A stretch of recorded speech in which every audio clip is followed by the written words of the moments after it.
You think you can just come here with your strange customs and take our place? Chelsea's voice trembled with rage and her perfectly painted lips twisted into a scornful grimace. I'm not bothering anyone, Anjali replied quietly, not even lifting her eyes from her textbooks. Her voice sounded calm, but those who had known her since childhood would recognize something dangerous in that tone. Not bothering anyone, Madison shrieked, Chelsea's friend. What about the scholarship I was supposed to get? What about the spot on the debate team? You're stealing everything that rightfully belongs to us. Anjali slowly raised her head, and for a moment, a fire flickered in her dark eyes that made Chelsea involuntarily take a step back. But the girl lowered her gaze again, clenching her fists under the table so tightly that her knuckles turned white. You don't know who I really am, she whispered, and there was something in her voice that made everyone in the cafeteria fall silent. And pray that you never have to find out. The best is yet to come. Stay with us to find out how it all ended. But for now, like and subscribe to the channel so you don't miss out. Anjali Sharma arrived at Westfield College 3 months ago with a single dream, to get a medical education and become a doctor like her late father. She brought with her a battered suitcase, a full scholarship for excellent academic performance, and a secret that no one was supposed to know. A secret that could ruin all her future plans if it ever came to light. On her very first day, she realized it wouldn't be easy. Westfield was an elite private college where the children of wealthy Connecticut families studied. There were its own unwritten rules, its own hierarchy, and there was no place for someone like her, the daughter of immigrants from a less affluent family. Chelsea Vanderbilt ruled this place like a true queen. Tall, platinum blonde with piercing blue eyes, she was the heiress of one of New England's oldest families. Her father owned the largest construction company on the East Coast, and her mother was a well-known philanthropist and socialite. Chelsea had it all: money, connections, looks, and absolute confidence that the world should revolve around her. Madison Pierce was her loyal shadow. A redhead with freckles, the daughter of a well-known politician, she idolized Chelsea and was willing to do anything to remain in her inner circle. Madison dreamed of a career in politics, and her friendship with Vanderbilt opened the right doors for her. The third in their trio was Ava Kingston, a brunette with aristocratic features, the daughter of a federal judge. Ava was the most ruthless of the trio, although she appeared sweet and well-mannered on the surface. She knew how to strike in a way that hurt for a long time and deeply, while remaining invisible to those around her. In the first weeks, Anjali tried to be invisible. She sat in the back rows during lectures, lunched alone, and spent her free time in the library. But she couldn't become invisible. Her grades attracted too much attention. Anjali was an outstanding student. She received top marks in all subjects, including those that others found incredibly difficult. The professors praised her, held her up as an example, and invited her to participate in research projects. And this drove Chelsea mad. Chelsea was used to being the best at everything. In high school, she was the valedictorian, received several prestigious awards, and got into Westfield without any problems. But now this girl out of nowhere was overshadowing her in everything. Chelsea struck her first blow a month after the semester began. She approached Anjali after an organic chemistry lecture, where Professor Davidson had once again praised the work of the Indian student. Listen, newbie, Chelsea said with a fake smile, but her voice dripped with venom. Maybe you could explain how you managed to do so well in your studies. Are you cheating? Anjali looked at her with surprised eyes. I don't understand what you're talking about. About how girls like you can't be that smart by nature, Madison interjected, stepping closer. You must have some special ways of getting answers on exams. That's not true, Anjali said quietly, feeling a familiar wave of anger rising within her. The wave she had been diligently suppressing for the past 3 years. I just study a lot. Of course you study a lot, Ava chimed in, approaching from the other side. Now they had surrounded Anjali in a semicircle. You probably spend all night cramming other people's notes. A few students slowed their pace, sensing the tension. Anjali saw them pulling out their phones, preparing to film a potential scandal. Her stomach tightened. She couldn't allow herself to become the center of attention. She couldn't risk having people start talking about her, digging into her past. Sorry, I need to go, she said, trying to sidestep the girls. But Chelsea was not going to let her go that easily. She grabbed Anjali's arm, her fingers squeezing so tightly that red marks were left on her skin. We're not done talking, she hissed. You think you can come here and do whatever you want? This is our place, our college, our rules. Anjali felt something inside her beginning to awaken. Something dark and dangerous that she had kept locked away for 3 years. Her muscles tensed, her reflexes activated. She could free herself from Chelsea's grip in one move. She could take all three girls down to the floor in a matter of seconds. But instead, she took a deep breath and forced herself to relax. "Please let me go," she said in as steady a voice as she could muster. Chelsea released her fingers in surprise. She had expected tears, pleas, excuses, anything but such calmness. This isn't over," she promised as Anjali walked away. Far from over. And indeed, it was just the beginning. In the following weeks, the bullying took on a systematic nature. Chelsea and her friends used every possible way to poison Anjali's life. They accidentally bumped into her in the hallways, spilled coffee or water on her, and spread rumors that she was getting answers on exams from professors in exchange for special favors. But the most painful part was the social boycott.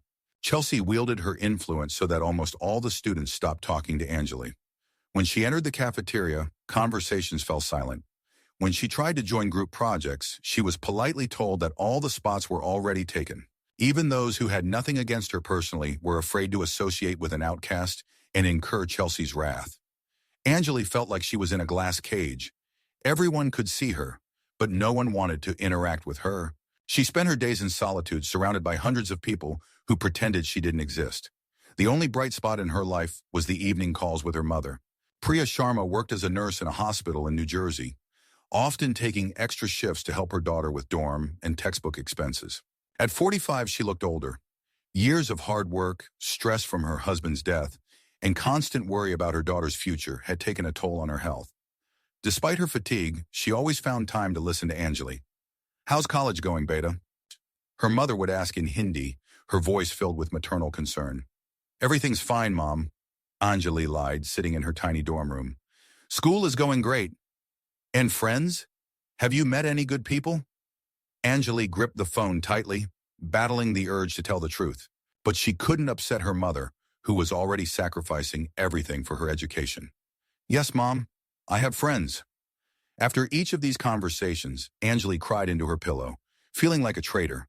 Her mother was so proud of her, so confident in her success. How could she admit that everything was falling apart? But the scariest part was not the loneliness. The scariest part was that the rage inside her was growing. Every day, every humiliation added fuel to the fire that she was desperately trying to extinguish. Sometimes at night, she would wake up, fists clenched, imagining how she would settle scores with her tormentors. And those thoughts scared her more than anything else in the world, because Anjali Sharma truly kept a secret that could destroy her future if it ever became public knowledge. 7 years ago, when she was just 15, she seriously injured a person in a fight. It happened in Mumbai, where her family lived before moving to America. Anjali was walking home from school through one of the city's rough neighborhoods when she was attacked by 3 older teenagers. They demanded money, threatened her, grabbed her clothes, and then something inside her broke. Her father, Dr. Ravi Sharma, was not only a physician, but also a master of Kalaripayattu, a centuries-old South Indian martial art. From a young age, he had taught his daughter this art, saying that a girl should be able to protect herself in a dangerous world. Anjali was a talented student, but her father always emphasized that these skills should only be used as a last resort, only for defense. That day was indeed such a case. Anjali didn't remember the details of the struggle. She only recalled flashes of rage, movements of her body that felt instinctive, natural, like breathing. When it was over, one attacker lay unconscious with a serious head injury, the second writhed in pain with broken ribs, and the third ran away screaming in terror. The police deemed it self-defense, but the scandal shattered the family's life. The first attacker spent several weeks in a coma, and although he survived, he suffered severe brain damage. Anjali's father lost his job at a prestigious private clinic. No one wanted to deal with a man whose daughter had maimed a teenager, even in self-defense. The family was shunned, friends and colleagues turned away from them. Eventually, Ravi Sharma made the decision to emigrate to America, where they could start anew. But a year after the move, he died of a heart attack. Doctors said it was the result of chronic stress, high blood pressure, and sleep disturbances. Anjali knew the truth. Her father never forgave himself for teaching his daughter the techniques she used to maim a person. The guilt consumed him from the inside. Since then, She vowed never to use her martial skills again. She suppressed any aggressive impulses, tried to be quiet and inconspicuous. The memories of how she almost killed someone haunted her every day. But you can't deceive your genes. The reflexes remained sharp. The muscle memory persisted.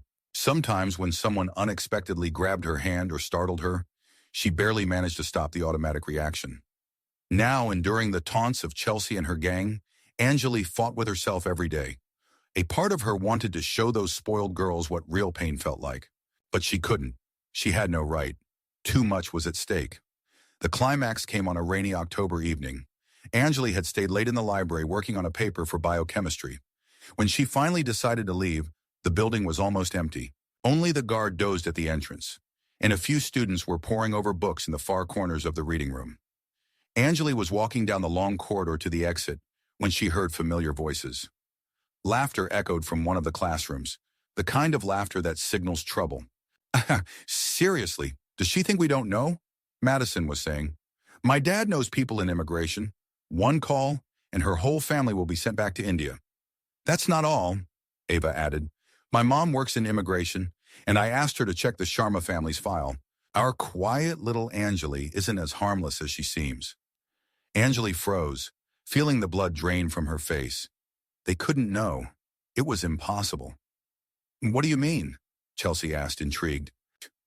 7 years ago, 15-year-old Angeli Sharma seriously injured an 18-year-old boy in the slums of Mumbai. Officially, it was self-defense, but who knows what really happened. The boy was left disabled. Maybe our honor student isn't such an innocent lamb after all. The laughter grew louder and more malicious. Can you imagine? Ava continued. Everyone thinks she's so quiet and modest, but she has a mutilated person behind her. I wonder what the college administration will say when they find out about this. And what will her classmates say? Added Madison. Especially after we tell them she hid the truth when applying. That's a violation of the rules, isn't it? Angeli sank to the floor right in the hallway, pressing her back against the wall. Her heart raced so fast that she feared she might faint. It's all over. Everything she had lived for in the last 3 years. Everything her mother worked herself to the bone for. Everything her father sacrificed. It would all come crashing down in an instant. The only question is when it's best to make this public, Chelsea pondered. Maybe tomorrow? Or should we wait until mid-semester so she has time to fall in love with her new life and then let her fall harder? I'm for the second option, Madison giggled. Let her taste success, and then we'll take it all away from her. I agree, Ava supported. Besides, the longer we wait, the more dirt we can dig up on her. I bet this isn't the only dark secret in her biography. Angeli sat in the hallway for another half hour after the girls left. She couldn't force herself to stand up, couldn't make herself move. For the first time in years, she felt truly helpless. When she returned to the dorm, she stood in front of the bathroom mirror for a long time, looking at her reflection. A thin face with pronounced cheekbones, large dark eyes that had seen too much pain for her 22 years. Who is she? A victim? A murderer? A student dreaming of becoming a doctor? Or just a scared girl who can't escape her past? That night she didn't sleep, lying in the narrow dorm bed and listening to the rain pounding outside. Options swirled in her mind. She could leave on her own before they make the information public. She could transfer to another college, start over. But what's the guarantee that someone there wouldn't dig up the truth? Or maybe it's better to give up. Go back to her mother, find a job, forget about her dreams of becoming a doctor, but then all her parents' sacrifices would be in vain. Or, Angeli sat up sharply in bed, pushing the dangerous thought away. No, she couldn't even think about that. Violence is not the solution. Violence had already ruined her life once, and she wouldn't let it happen again. But something inside her whispered that patience also has its limits. The next day, Angeli attended classes as if nothing had happened. She sat in her usual spot in the last row, taking notes, answering the professor's questions. But inside, everything was burning. Chelsea and her friends behaved as usual, throwing disdainful glances at her, whispering when she walked by. But now there was something new in their behavior. Anticipation. They were enjoying their power over her, knowing they held her fate in their hands. After the anatomy lecture, Professor Johnson held Angeli back. Miss Sharma, do you have a minute? She nodded, approaching his desk. Professor Johnson was one of the few instructors who had always treated her fairly, valuing her knowledge and hard work. I wanted to discuss the possibility of participating in a summer research program at Yale, he said, handing her a brochure. It's a prestigious program, and I think you're the perfect candidate. The application deadline is in 2 weeks. Anjali took the brochure with trembling hands. The summer program at Yale could open doors to the best medical schools in the country for her. It was the opportunity of a lifetime. Thank you, Professor, she said, trying not to show how nervous she was. I will definitely apply. Great, and don't doubt yourself, Miss Sharma. You have outstanding abilities. As she exited the classroom, Anjali felt hope and despair battling within her. On one hand, incredible opportunities lay before her. On the other, Chelsea could destroy everything at any moment. She walked down the hallway examining the brochure when someone suddenly yanked it from her hands. Wow, Yale, Chelsea drawled, looking at the cover. Seriously? You think they'll accept you into such a prestigious program? Madison and Ava moved closer, surrounding Anjali in a familiar semicircle. Give that back, Anjali said quietly. Or what? Chelsea sneered. What are you going to do? She began slowly tearing the brochure into tiny pieces, and each sound of ripping paper felt like a blow to Anjali's heart. You know what I'm thinking? Chelsea continued, tossing the scraps of paper onto the floor. I think the people at Yale should know who they're dealing with. They should know exactly what kind of student Professor Johnson is recommending to them. Anjali felt something inside her crack. Stop it, she said, and for the first time, there were steel notes in her voice. Or what? Chelsea stepped forward, almost touching Anjali's face. Are you going to kill me? Like that guy in Mumbai? The world around Anjali suddenly became very quiet. She could only hear her own heartbeat and the soft laughter of the girls. Time seemed to slow down. Yes, we know, Madison whispered. We know all about your little secret. Sharon. And soon everyone else will know, Ava added. I wonder what your classmates will think when they find out that a girl who almost killed someone is studying right next to them. I was defending myself, Anjali said barely above a whisper. Of course, you were defending yourself, Chelsea mocked. Poor innocent girl was just defending herself, and the guy just happened to die from a broken neck. Something clicked in Anjali's mind. The last barriers she had so carefully built over the years crumbled in an instant. 7 years of suppressed rage, pain, and humiliation erupted like a volcano. She didn't remember how she moved. She only remembered that in a second, Chelsea was on the floor, and her own hand was gripping the girl's throat. Madison and Ava recoiled with screams of horror. Do you want to know what happened in Mumbai? Anjali whispered, looking into Chelsea's wide, terrified eyes. Do you want to know what I felt when I shattered his skull? Chelsea was gasping, trying to break free, but Anjali's grip was ironclad. I felt nothing, Anjali continued in the same quiet, terrifying voice. Absolutely nothing. He was left a cripple for life, and I didn't even feel regret. And you know what? Right now, I feel nothing too. Anjali, stop, Madison screamed. You don't want to kill someone again? Those words seemed to awaken Anjali. She abruptly released her grip and stepped back, looking at Chelsea, who was coughing and clutching her throat. You're insane, Chelsea rasped, trying to get up. You're a total psychopath. Anjali looked at her hand, still trembling from adrenaline. Then she raised her eyes to the girls, who were staring at her in undisguised horror. Yes, she said calmly. I guess I really am crazy. For 7 years, I tried to be a good girl. I tried to forget who I really am. But you reminded me. She stepped forward, and all 3 girls instinctively backed away. Now listen carefully, Anjali continued, and there was neither anger nor threat in her voice, only cold certainty. You can tell everyone about Mumbai. You can ruin my life. But know this. If you do, I will have nothing left to lose. And a person with nothing to lose is capable of anything. Are you threatening us? Ava asked in a trembling voice. I'm warning you, Anjali replied, for the last time. She turned and walked away, leaving the trio standing in shock. Behind her she heard their agitated voices, but the words didn't reach her consciousness. In her head there was only white noise. When she reached her room, Anjali locked the door and sank to the floor. Only then did it dawn on her what she had done. She had attacked a classmate. She had practically choked her in front of witnesses. Now they would definitely go to the administration, and she would be expelled from college even before they managed to make the information about Mumbai public. It was all over, definitively and irrevocably. She sat on the floor until deep into the night, not turning on the light, not answering her mother's calls. Fragments of memories flashed through her mind. The face of her father when he taught her the first moves of Kalaripayattu. Her mother's proud eyes on the day she got accepted into college. Dreams of becoming a doctor and helping people. Everything was destroyed in one moment of uncontrollable rage. Around midnight, there was a knock at the door. Anjali didn't respond, but the knock came again, more insistently. "Anjali, it's Sarah from across the hall. Are you okay?" Sarah Cohen was one of the few students who hadn't participated in the boycott. The rabbi's daughter from Brooklyn, a quiet and serious girl studying sociology. They had never been close friends, but Sarah always nodded to her in the hallway and sometimes smiled. "I heard something happened at college today," Sarah continued through the door. "People are saying you got into a fight with Chelsea Vanderbilt." Anjali didn't respond. "Listen, I don't know what happened, but if you need to talk, I'm here." A long pause.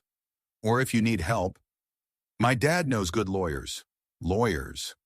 Anjali hadn't even thought about the legal consequences. Assault, even an unsuccessful one, could lead to serious legal troubles. She got up and opened the door. Sarah stood there in a robe and slippers, a worried expression on her face. "Hi," Anjali said quietly. "Hi, can I come in?" Anjali nodded, stepping aside. Sarah entered and turned on the desk lamp, the soft light illuminating the tiny room. "You look terrible," Sarah remarked, sitting on the only chair. "What happened?" "I messed everything up," Anjali said, sinking onto the bed. "I lost control and ruined everything." "Maatwanan, do you want to talk about it?" And Anjali talked. For the first time in 7 years, she told someone the whole truth. About Mumbai, about her father's death, about how Chelsea and her friends drove her to breaking point. Sarah listened silently, nodding occasionally. "I see," she said when Anjali finished. "And what now?" "I don't know. They'll probably expel me. Or maybe even arrest me. Or maybe not," Sarah said thoughtfully. "You know what's interesting? No one filed a complaint with the administration tonight, and no one called the police either." Anjali looked up in surprise. "What do you mean?" "I mean that if Chelsea and her friends wanted to sue you, they would have done it already. But they're silent. The question is, why?" Anjali pondered. Sarah was right. It was indeed strange. Chelsea never missed an opportunity to hurt someone. Why hadn't she taken such a perfect chance to completely ruin Anjali's life? "Maybe they're planning something," she suggested. "Or maybe they're scared," and Sarah said. "You showed them that you're not as defenseless as you seem. Maybe now they don't know what to do." The next day, Anjali went to class with her heart racing. She expected to be called to the dean's office, for everyone in the classroom to point fingers at her, for something terrible to happen. But nothing happened. Moreover, the atmosphere around her had changed. Students no longer avoided her gaze. Some even nodded when they passed by. During lunch, a guy from a parallel group sat down next to her and started a conversation about the upcoming organic chemistry exam. And Chelsea, Madison, and Ava kept their distance. When their paths crossed in the hallways, they turned away or crossed to the other side. Chelsea wore a scarf that concealed the marks on her neck. A week passed, then another. No one came to arrest Anjali. No one expelled her from college. Moreover, she applied for a summer program at Yale, and Professor Johnson assured her that she had excellent chances. But there was no peace in her soul. Anjali understood that she was living on a volcano. At any moment, Chelsea could make the information about Mumbai public or file an assault complaint. This uncertainty was worse than an open war. The response came a month later, when Anjali least expected it. She was sitting in the library preparing for her biochemistry exam when a familiar figure approached her table. Anjali looked up and saw Chelsea. The girl looked different, not as confident and authoritative as before. There was fatigue in her eyes, perhaps even fear. "May I sit down?" she asked quietly. Anjali nodded, not trusting her own voice. Chelsea sat down across from her, folded her hands on the table, and remained silent for a long time. Finally, she looked up. "I want to apologize," she said, and this was the last thing Anjali expected to hear. "For what exactly?" she asked cautiously. "For everything. For the bullying, for the blackmail, for trying to ruin your life." Chelsea paused. "I was awful." Anjali didn't know what to say. This could be a trap, another attempt to catch her off guard. Why? She finally asked. Why am I apologizing, or why was I such a bitch? Both, Chelsea scoffed bitterly. I'm apologizing because the last month has been enlightening for me. And I was a bitch because, she sighed, because I've been afraid my whole life of not being the best. I was afraid that if I didn't control everything around me, I would lose everything I have. Afraid? Of what? You, your talent, your strength, your dignity. Chelsea looked down at the table. My whole life, I was told that I was special, that I was better than others. And then you came along and showed that it's not true, that someone can be better than me without having money or connections. Angeli remained silent, processing what she had heard. On the day when we fought, Chelsea continued, I felt real fear for the first time in my life. Not just the fear of losing or being embarrassed. Fear for my life. I wasn't going to kill you, Angeli said quietly. I know now, but I didn't understand that then. Chelsea looked up. I went home and thought about it all night, about how you could have killed me, but you didn't. About how you had the power to destroy me, but you chose mercy. That wasn't mercy. I was just scared of myself. Maybe, but the result is the same. Chelsea paused. And then I started thinking about what pushed you to that, and I realized that we drove you to despair. That a person doesn't just break like that. Angeli felt something tighten in her chest. She wasn't ready for this conversation. What do you want from me? She asked. Nothing. I just want you to know I won't bother you anymore, and I won't pass on the information about Mumbai to anyone. And your friends? Madison and Ava will do what I say, and I say, leave you alone. Angeli looked at her for a long time, trying to understand whether this was a sincere change or another game. Okay, she finally said, but if you're lying to me, I'm not lying, Chelsea interrupted. I have reasons to keep my word. What reasons? Chelsea stood up, preparing to leave. After that evening, I thought a lot about many things, including who I really am. She paused at the edge of the table. It turned out that the person I was, I don't like, and I want to try to be someone else. Angeli watched her leave until Chelsea disappeared between the bookshelves. Could this be true? Had it really all come to an end? In the following weeks, life began to improve. Chelsea kept her word. She and her friends no longer bothered Angeli. Moreover, the atmosphere at college changed for the better. Students began talking to her again. Some even offered friendship. Angeli received a letter from Yale. She was accepted into a summer research program. Professor Johnson was thrilled and promised to write her a recommendation for the best medical schools. But the most important thing was something else. For the first time in years, Angeli felt that she could control her life. She was no longer a victim of circumstances or her past. She was the author of her own story. One evening, sitting in her room with her textbooks, she heard a knock at the door. Opening the door, she saw Sarah with a large box of pizza. I thought you might be hungry, Sarah said with a smile, and that we should celebrate your acceptance to Yale. They sat on the floor eating pizza and talking about the future. Angeli shared her plans to become a doctor, while Sarah spoke about her desire to work with refugees and immigrants. You know what struck me most about your story? Sarah said as they finished their soda. What? Sir, how you handled temptation. You had the power to destroy your tormentors, but you chose a different path. I lost control, Angeli countered. I almost choked Chelsea. But you stopped. At the very last moment, when it would have been so easy to go all the way, you stopped. Sarah looked at her seriously. That takes incredible strength of spirit. Angeli pondered these words. Maybe Sarah was right. Perhaps true strength lies not in the ability to inflict pain, but in the ability to stop. A few days later, another unexpected event occurred. Angeli was walking back from class when she saw Chelsea sitting alone in the student cafe. The girl looked downcast, and Angeli suddenly felt something akin to sympathy. Approaching the table, she sat down across from her without an invitation. How are you? She asked. Chelsea looked up in surprise. Do you really care? Seriously, Chelsea paused, fiddling with her coffee cup. Not great, to be honest. It turns out that when you stop being a bitch, not many people want to hang out with you. What about Madison and Ava? They found themselves a new queen. I guess they decided I became too soft. Chelsea smiled sadly. You know, it's funny. I thought all my life that they were my friends, but it turns out they just wanted to be close to power. Angeli nodded. She understood that feeling. discovering that the people you consider close are actually using you. What will you do now? I don't know. Probably study. Try to figure out who I am when I'm not playing the role of the evil queen.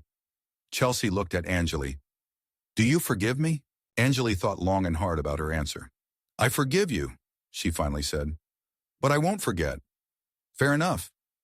They sat in silence for a few minutes. Then Anjali stood up. Good luck, Chelsea. And you, and thank you. For what? For showing me a mirror, even if it was in such a harsh way. As she left the cafe, Anjali thought about the strange twists of fate. Who would have thought that her worst enemy would become, not a friend, of course, but not an enemy either. Just a person who is also searching for their path. The semester was coming to an end. Anjali aced all her exams, received several academic awards, and was accepted into the honors program. But most importantly, she finally felt at home in this place. On the last day of classes, she called her mother from her room. How was the semester, Beta? Priya asked, pride evident in her voice. Great, Mom. Better than I could have hoped. And friends, did you find good people? Anjali smiled, looking out the window at the campus that now felt like home. Yes, Mom. I found friends. And more importantly, I found myself. After the call, she sat by the window for a long time, reflecting on her journey. 4 months ago, she had come here as a scared girl running from her past.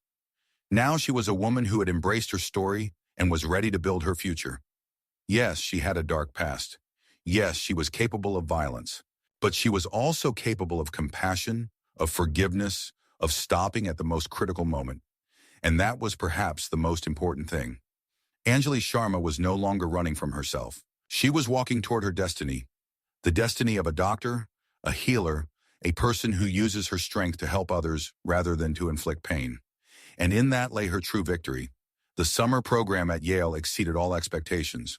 Anjali worked in a lab studying neurodegenerative diseases under one of the leading specialists in the field. Her research work was so successful that she was invited to present her findings at a national conference. But the most important thing was that she had finally found her calling. Working with patients suffering from Alzheimer's and Parkinson's diseases, she understood that she wanted to dedicate her life to neurology. She wanted to help people who were losing themselves due to illness. Returning to Westfield for the new school year, Anjali was a different person, more confident, stronger, with a clear understanding of her goals. She knew that many challenges lay ahead. Applying to medical school, years of study, the struggle for a residency position. But she was ready for anything. On the first day of classes, she walked through the familiar hallways and felt how students respectfully parted before her. She was no longer an outcast or a victim. She was Anjali Sharma, a future doctor, a researcher, a person who had walked through fire and had not broken. In the cafeteria, she noticed Chelsea sitting alone at a table by the window. The girl was reading a psychology book and looked calm, serene, nothing like the domineering queen she had been a year ago. Their eyes met for a moment. Chelsea nodded, barely perceptibly, but sincerely. Anjali nodded back. There was no longer any hatred or fear between them. There was something like mutual respect. Respect for the journey they had both taken, for the lessons they had learned from their confrontation. Anjali sat down at her usual table, but now she was not alone. Sarah sat next to her, and a few more students joined them. People who valued her not for her status or wealth, but for her intellect, honesty, and strength of character. How was your summer? Sarah asked, unwrapping her sandwich. Unbelievable, Anjali replied, her eyes shining. I realized what I want to do for the rest of my life. And what is that? To heal people, to study the brain, to fight against diseases that steal people's identities. Anjali paused. I want to help those who cannot help themselves. Sarah smiled. You know, that sounds very much like you. Always protecting those who are weaker. Maybe. Anjali looked around the cafeteria, full of laughing students. But now I understand that strength is not the ability to inflict pain. Strength is the ability to heal. At that moment, she felt that she was finally home. Not in a geographical sense. Home was where her mother worked night shifts for her education. Home was in the memory of her father, who taught her to be strong. But for the first time in many years, she felt like she belonged, surrounded by people who accepted her for who she was. Anjali Sharma was no longer running from her past. She used it as a foundation to build her future, and that future was bright. Sunlight poured through the cafeteria window, illuminating the faces of students, their hopes and dreams. Anjali closed her eyes and allowed herself to simply enjoy this feeling for a moment. The feeling of belonging, peace, and endless possibilities that lay before her. She had walked through hell and emerged stronger. Now nothing could stop her. But fate seemed determined to test that confidence. The next morning, Anjali woke up to the persistent ringing of her phone. Glancing at the screen, she saw an unfamiliar number with a New Jersey area code. Her heart skipped. Something was wrong with her mother. "Hello," she answered with a trembling voice.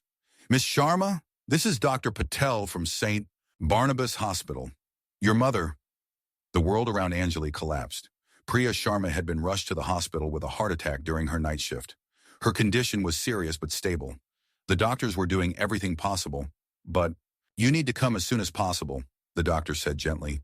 "She is asking for you." Anjali didn't remember how she packed her things, how she made it to the bus station, how she spent 4 endless hours on the bus to New Jersey. One thought spun in her mind. She could not lose her mother, not after everything they had been through. In the hospital, her mother lay in intensive care, connected to numerous wires and tubes. Her face was gray, her breathing shallow. Anjali took her hand and felt the tears streaming down her cheeks. "Mom, it's me. I'm here." Priya slowly opened her eyes and smiled weakly. "Beta, you came." "Of course I came. How do you feel?" "Tired. Very tired." Her mother's voice was barely audible. "But I'm glad you're here." Dr. Patel pulled Anjali aside and explained the situation. The heart attack was extensive. Her mother needed urgent surgery, but even if successful, recovery would take months. Someone would need to care for her. "And how much will this cost?" Anjali asked, although she already had an idea of the answer. The amount was enormous. Open heart surgery, rehabilitation, follow-up care, even with insurance, the family would face expenses in the tens of thousands of dollars. Anjali quickly calculated. Her scholarships and part-time jobs would only cover the initial stages of treatment. She spent the entire night by her mother's bedside, holding her hand and thinking about what to do. Should she drop out of school and return home to care for her mother? But then all the sacrifices would be in vain. Should she stay in college and find a way to earn for the treatment? But how? The next day, when her mother's condition stabilized a bit, Anjali returned to college to apply for a leave of absence. She had already made a plan. She would find a job, visit her mother every weekend, and continue her studies in a year. But when she entered the dean's office, she was in for a surprise. "Miss Sharma," said Dean Harrison, rising from behind his desk, "I've been informed about your mother's situation. Please accept my condolences." "Thank you, sir. I wanted to apply for a leave of absence." "We'll discuss that later. First, I want to introduce you to someone who is very eager to meet you." He opened the door to the adjacent office, and an elegant man in his 60s wearing an expensive suit stepped out. "Miss Sharma, allow me to introduce Mr. Richard Vanderbilt." Anjali froze. Chelsea's father. What is he doing here? "Miss Sharma," said Vanderbilt, extending his hand, "I've heard a lot about you from my daughter." Anjali tensed. Did Chelsea tell her father about their conflict after all? Were they going to expel her from college now? "Okay, don't worry," Vanderbilt said, as if reading her thoughts. "Chelsea told me how you changed her life for the better, how you helped her become a better person." "I don't understand," Anjali whispered. "My daughter has always been a difficult child, spoiled, cruel, selfish. I blame myself for it. I gave her too much money and too little love." Vanderbilt sat down in a chair. "But last year something changed. She became different, more compassionate, more mature. And when I asked what happened, she told me about you." Anjali still didn't understand where he was going with this. "Mr. Vanderbilt, I don't know what Chelsea told you, but she told me about a girl who showed her what true strength is. Not the strength of money or position, but the strength of character. The strength that allows one to pause at the most critical moment and choose compassion over revenge." Dean Harrison leaned forward. "Mr. Vanderbilt wants to make you an offer, Miss Sharma. I learned about your mother's situation," Vanderbilt continued, "and I want to help. My company is willing to cover all medical expenses and provide the best care." Anjali felt the ground slipping from under her feet. "But why? I haven't done anything for you." "You saved my daughter," Vanderbilt simply said. "Maybe not in the literal sense, but you saved her soul. And now I want to save your future." I can't accept such help," Anjali stammered. It's too much. Why not? Because we were once on opposite sides? Vanderbilt smiled. Miss Sharma, sometimes the most important lessons are taught to us by our former enemies. Anjali sat in shock, unable to believe what was happening. The man whose daughter once tried to ruin her life was now offering to save it. There's only one condition, Vanderbilt added. You must finish college and apply to medical school. The world needs doctors like you. Anjali felt tears streaming down her cheeks again, but this time they were tears of relief, gratitude, and something more. Faith that good truly comes back. Thank you, she whispered. I don't know how to repay you. Become the doctor you want to be. Help people.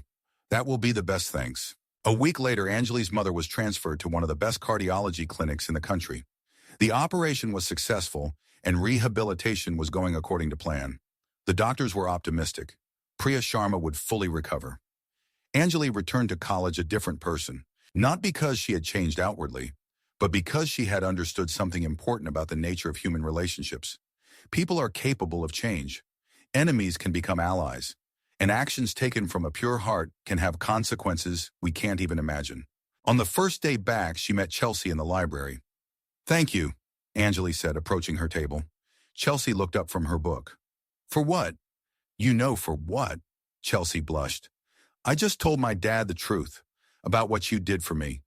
And what exactly did I do for you? Oh, Wes, you showed me who I really am and gave me a chance to be better. Chelsea paused. You know, I used to think that strength was the ability to make others do what you want. But you showed me that true strength is the ability to stop yourself when you have all the power in the world. Anjali sat down next to her. We both have changed, she said. And maybe that's for the better. Definitely for the better. Chelsea smiled. Want to help me with organic chemistry? I'm completely lost in isomers. Anjali laughed. Of course. The next months flew by like a blur. Anjali immersed herself in her studies, preparing for medical school. Every weekend she visited her mother, who was getting better every day. Priya was amazed by the changes in her daughter's life, especially the emergence of unexpected friends and benefactors. How is this possible, Beta? She asked during one of the visits. The people who hurt you are now helping us? People change, Mom, Anjali replied. Sometimes you just have to give them that chance. And you? Have you changed too? Anjali pondered this question. Had she changed? In a way, yes. She no longer ran from her past. She had learned to forgive not only others but also herself. She learned to see not just the bad in people, but also the good. Yes, Mom, I've become stronger, but not in the way I used to think. I used to think strength was the ability to fight. Now I understand that strength is the ability not to fight when you have the chance. In the spring, the results of the medical school entrance exams came in. Anjali was accepted to Harvard, Johns Hopkins, and several other prestigious programs. The choice was obvious. Harvard, neurology, brain disease research. On graduation day, standing on the stage of the auditorium in her cap and gown, Anjali looked out at the audience. In the front row sat her mother, who was crying with pride. Next to her was Sarah, who also got into graduate school, but for sociology. A little further, she saw Chelsea with her parents. Richard Vanderbilt nodded at her and smiled. When the dean called her name to receive her honors diploma, the hall erupted in applause.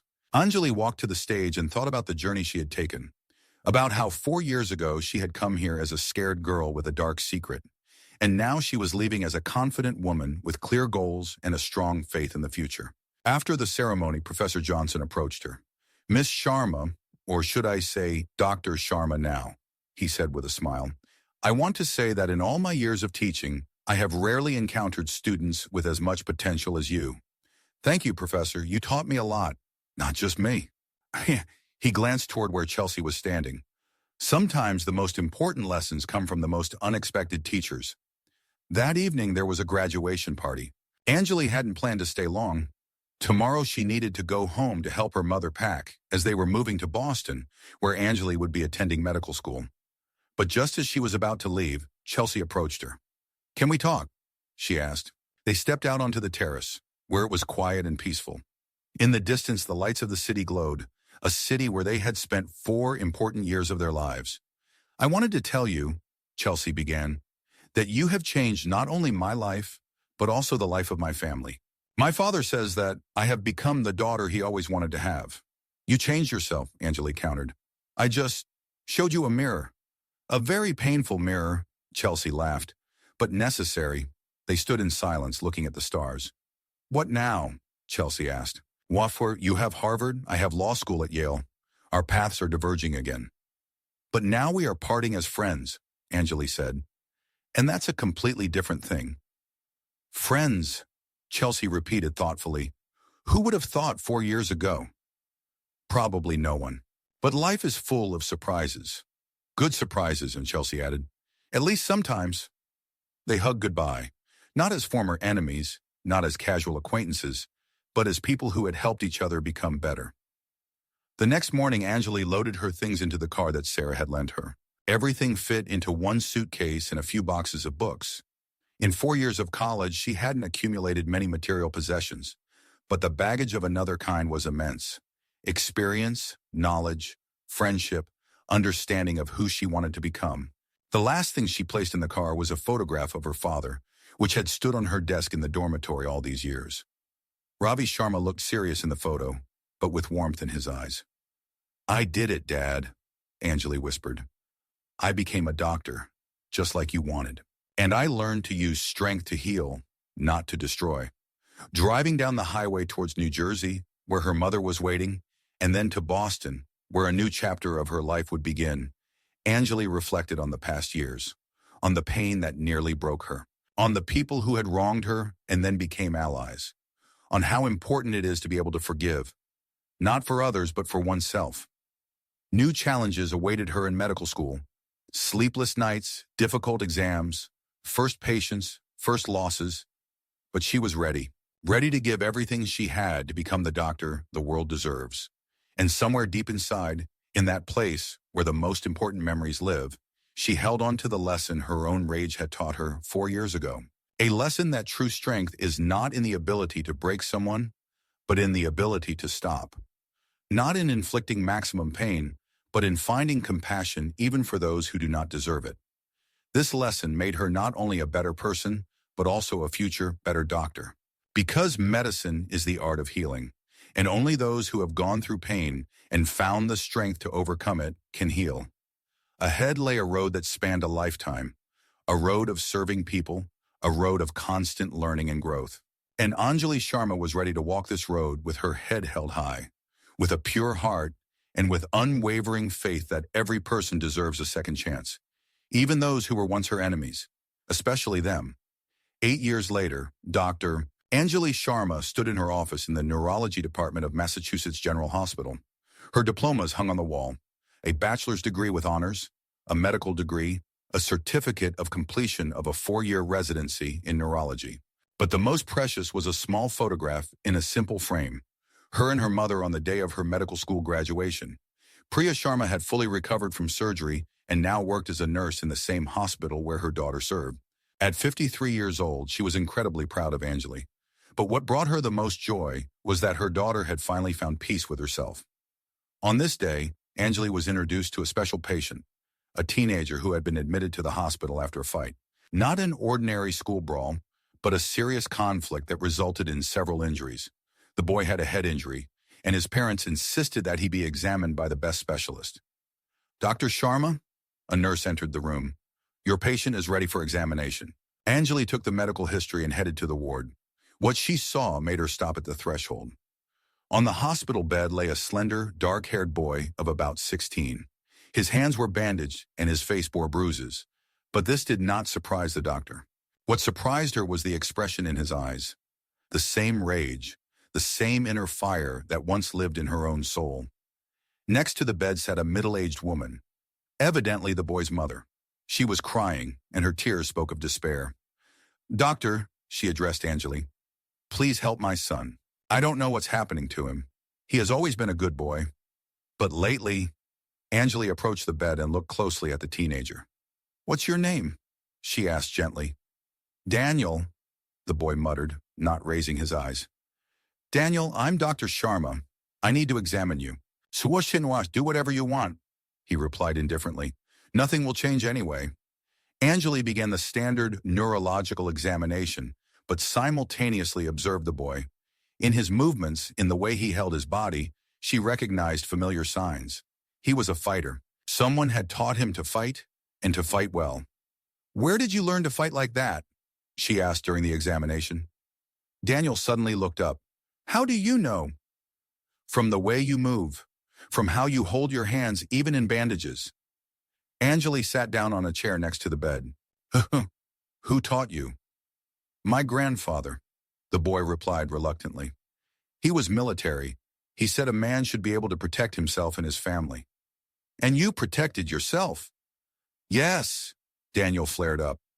"Those bastards were bullying my little sister. They said she was ugly, that our family was trash. I couldn't stand it." Anjali felt something tighten in her chest. The story was repeating itself. Another child, different circumstances, but the same pain, the same rage, the same sense of justice that could lead too far. "How many were there?" she asked. "5, but I handled them all." "And what did you feel during the fight?"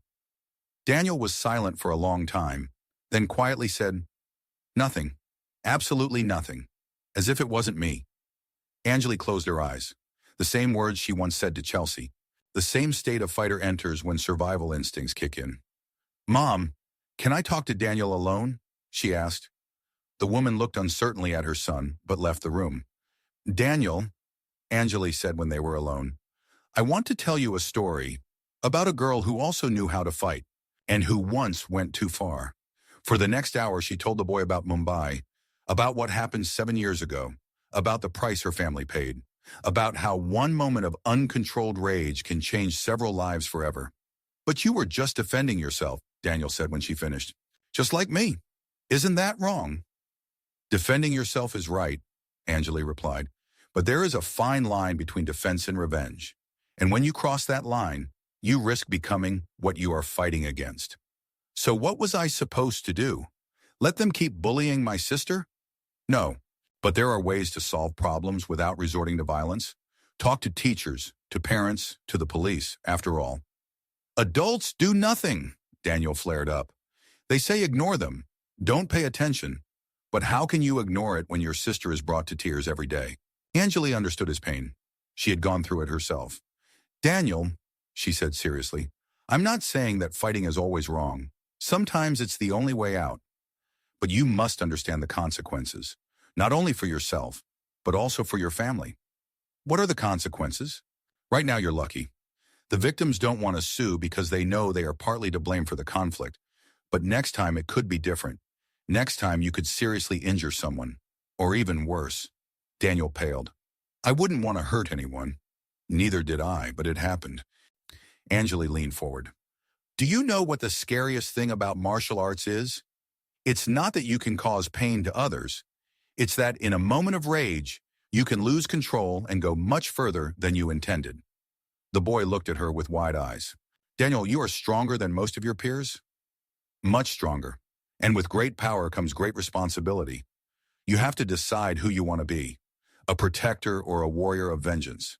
And what's the difference? A protector uses strength only when there's no other option, and only as much as necessary. A warrior of vengeance uses strength to punish wrongdoers, and often goes too far." Anjali took a photograph out of her robe pocket, the one where she was with her father at a Kalarapayattu training session. "This is my father. He taught me how to fight. But the most important thing he taught me is when to stop." "Did you stop? Back then, in India?" "No. And my father died of a broken heart because he felt guilty for what happened." Anjali put the photograph away. "Don't repeat my mistakes, Daniel. You can be better than me." The boy was silent for a long time, processing what he had heard. "What should I do now?" he finally asked. "First recover, then go home and talk to your sister. Tell her you love her and will always protect her. But also explain that there are different ways to protect. And what if they start bothering her again? Then you will first try peaceful ways. Talk to their parents, to the school administration, and only if nothing helps." Anjali paused. "Only then can you use force, but the minimum necessary force." "How will I know what the minimum necessary is?" "You will learn. Every day for your whole life." "I'm still learning," Daniel nodded.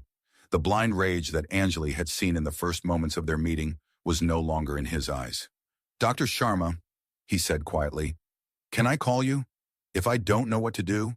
Anjali smiled and handed him her business card. "Of course, anytime." When she left the room, Daniel's mother was waiting in the hallway. "Doctor, how is he? What will happen to him?" "From a medical standpoint, he is completely healthy," Anjali said. "Physically, he is fine. But with the emotional side, you need to talk to him a lot, and perhaps find him a psychologist who specializes in working with teenagers." "And what about tendencies towards violence?" "Your son does not have tendencies towards violence," Anjali reassured her. He has tendencies towards justice. He just needs to be taught how to advocate for that justice properly." The woman nodded with relief. "Thank you, doctor. Thank you so much." In the evening, Anjali sat in her office thinking about her meeting with Daniel. How strange life can be sometimes. She became a doctor to treat brain diseases, and instead today she treated a disease of the soul. The phone on her desk rang. Glancing at the caller ID, Anjali was surprised. It was Chelsea calling. "Hi," she said, picking up the receiver. "How's it going in New York?" "Hi, Anjali. Great, thanks. Listen, I'm calling about a case. A family came to my law firm. They have problems with their teenage son. He got into trouble because of a fight, and now they need a good lawyer. And the last name is Rodriguez. The mother's name is Maria. They say their son was seen by a wonderful doctor, Dr. Sharma. She said that if they need legal help, there's no better lawyer than Chelsea Vanderbilt." Anjali laughed. "I didn't say better, I said honest." "That's even better," Chelsea chuckled. "Thanks for the recommendation. By the way, how is the boy? A serious case?" "Not more serious than we were once," Anjali replied thoughtfully. "Just another child who needs to be shown that there are different ways to solve problems." "I see. Well, I'll make sure he doesn't get prosecuted, and you make sure he doesn't repeat our mistakes." After the conversation, Anjali sat in her office for a long time, looking out the window at the lights of Boston. The circle had closed. She helped Daniel just as Chelsea had inadvertently helped her once. She showed him a mirror reflecting who he could become if he wasn't careful. Tomorrow, another day awaited her at the hospital. More patients, more stories of pain and healing. But today she felt a special satisfaction. Not just because she helped a boy who could repeat her mistakes, but because she realized everything she had gone through, all the pain and struggle, all the falls and rises, had led her exactly where she needed to be. Dr. Anjali Sharma was not just a doctor. She was a healer in the deepest sense of the word, a healer not only of bodies but of souls, and that, perhaps, was her true calling. On the table next to a photo of her mother lay another photograph, a Group 1 from college graduation. It featured her, Sarah, Chelsea, and several other classmates. They all took different paths, but they remained forever connected by those 4 years that changed them all. Anjali picked up the photograph and smiled. Yes, she had come a long way from that frightened girl who arrived in Westfield 7 years ago. A journey through pain, anger, forgiveness, and finally, self-acceptance. And now she was ready to help others walk the same path. Because sometimes the most important battles are not fought on the streets, but in our own hearts. And it's not the one who strikes the hardest who wins, but the one who knows when to stop. In this lay the wisdom she had gained at the cost of many tears and sleepless nights. And now she could pass this wisdom on to those who needed it. The circle had closed. The story continued.